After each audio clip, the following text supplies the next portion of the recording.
అందరికీ నమస్కారం అండి. నేను మీ పల్లెటూరు శ్రీను. ఈరోజు కర్నూలు బస్సు పైన జరిగినటువంటి ఘటన గురించి ఒక చిన్న పాట.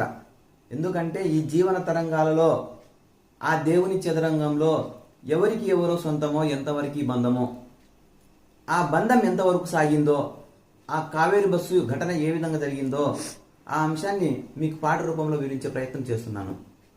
ఆ చల్లని కావేరి బస్సు చల చల్లగా సాగిపోయే, ఆ కర్నూల్ సరిహద్దుల్లో తాగుబోతుతో తగలబడే. ఆ చల్లని కావేరి బస్సు చల చల్లగా సాగిపోయే, ఆ కర్నూల్ సరిహద్దుల్లో తాగుబోతుతో తగలబడే. హైదరాబాదు నుండి బెంగళూరు ప్రయాణం సాఫీగా సాగిపోయే, బెంగళూరు నుండి హైదరాబాదు ప్రయాణం సాఫీగా సాగాలని.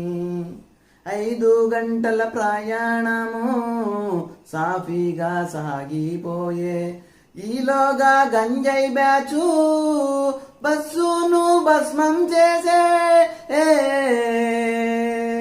ఆ చల్లని కావేరి బస్సు చల చల్లగా సాగిపోయే.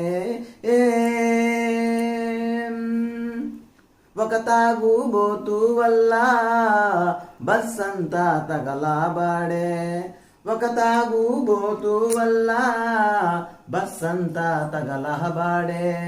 టోల్గేటు సరిహద్దుల్లో బస్సును ఓవర్టేక్ చేసే, ఈలోగా గంజాయి బ్యాచు బస్సును భస్మం చేసే. ఆ చల్లని కావేరి బస్సు చల్ల చల్లగా సాగిపోయే. ఇది కర్నూలు బస్సు గురించి ఘటన.